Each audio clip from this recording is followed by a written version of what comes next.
Continuing now with our lead story, analyzing the 6 debate topics tonight. The exposition in Las Vegas will begin in less than an hour. And joining us from Chicago, Dr. Austan Goolsbee, who worked in the Obama administration.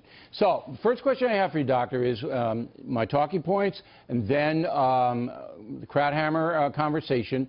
Were we fair to Secretary Clinton all throughout the first segment? Yes or no? So mostly. First, I'm looking forward to the Starsky and Hutch remix that you guys are going to do. Yep. I think there was one place where you were not fair. You papered over something that I think will be a strong advantage for Hillary, and that is on that first question about the economy. Donald Trump's plan has been analyzed 20 different ways by every objective budget observer. Adds $6 trillion to the debt, which you did point out. He's going to have some weakness. But then you lumped her in and said, well, Obama ran a big deficit, and she just wants to do what Obama does, so they're both going to have to answer for that.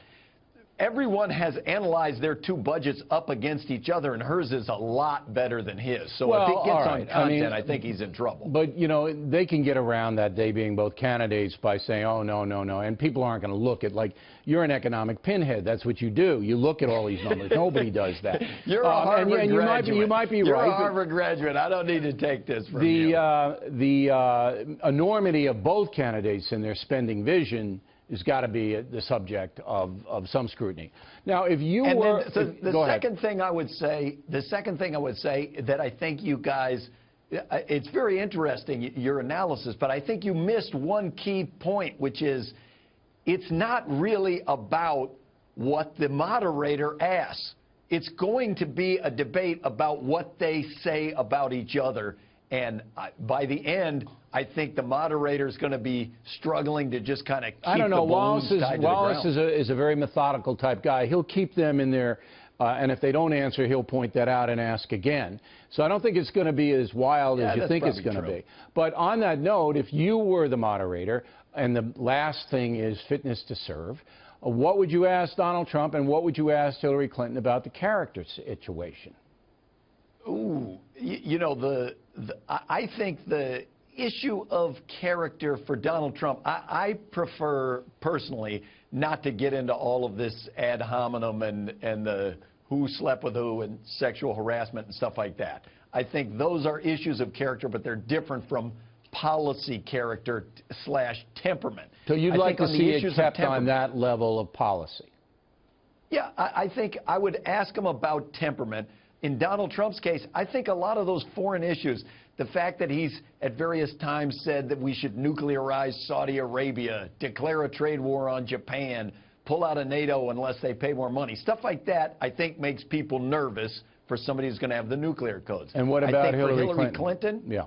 I think for Hillary Clinton, getting at these issues of if you are overly secretive in other areas like your email or some of these things, which you have now admitted, shouldn't people be nervous that you're going to be overly secretive if you become the president?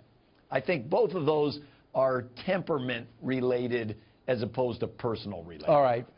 Big weakness Trump has going into this debate, in your opinion. Big weakness.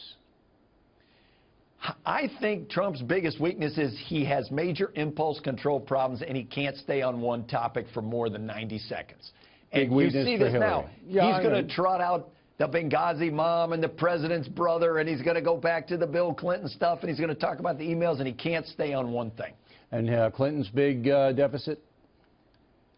I think Clinton's biggest weakness coming into this is you can feel them looking at the polls, getting ahead, and saying, let's play the prevent defense and not say anything. And I understand why they would do that, but I think that's a weakness. See, I think ISIS is a big weakness there, and particularly with the Mosul battle. And I know Americans don't follow foreign affairs and all of that, but boy, oh boy, what a mess.